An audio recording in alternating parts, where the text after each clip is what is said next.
Moi, tout d'abord, je suis sportif depuis tous les jours.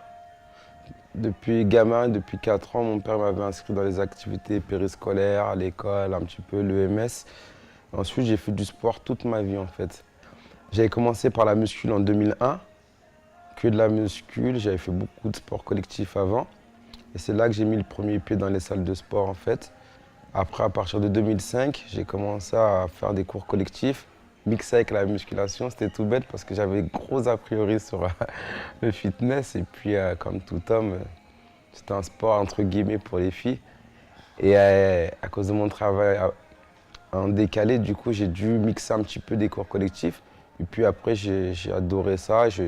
J'en faisais plus d'une dizaine d'heures par semaine. Et un jour, je me dis pourquoi pas, parce que j'étais toujours quelqu'un d'avenant dans la salle, j'avais beaucoup d'expérience en musculation. J'aimais bien aider les gens, etc. Et puis un jour, je me suis dit pourquoi pas en faire mon métier.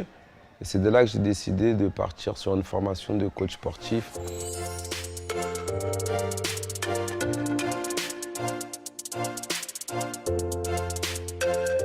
À Aqualoft, je suis tombé par hasard dessus, je ne connaissais pas du tout la salle. Moi, j'étais plutôt côté parisien. Et toutes les salles qui étaient sur Paris, j'avais fait mes tests de sélection sur une école en Picardie, sans prétention. Il y avait un peu comme des détections, il y avait des gens d'Aqualoft, un peu de salles de partout, sans protection aucune. J'avais fini premier en fait des sélections pour être coach dans l'école. Et là, j'ai rencontré le manager Julien qui m'avait proposé de rejoindre l'équipe. Après une grosse réflexion, je voulais rester un peu sur mes acquis, à côté de Paris, dans la salle où je faisais du sport. Tout était prêt à faire mon stage là-bas. Et un jour, j'étais parti visiter les installations sur Saint-Thibaud-des-Vignes. Et puis, quand j'ai vu le cadre de travail, je me suis dit, c'est magique, c'est exceptionnel. Et voilà, je me plais bien et je fais ça par pure passion en fait. Je ne sais même pas si je suis au travail ou je suis au boulot en fait.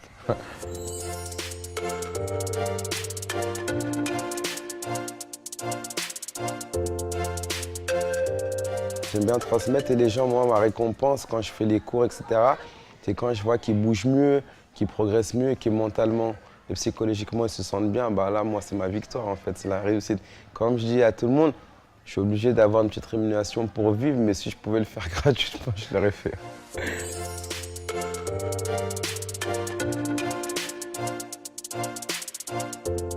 En général, qu'est-ce qui me fera arrêter ça? J'ai pas de... Moi, je suis quelqu'un, dès que je transmets plus, si je vois que je me force à venir à reculons, j'arrête tout de suite. C'est ça ma force. C'est-à-dire que je ne pourrais pas me forcer.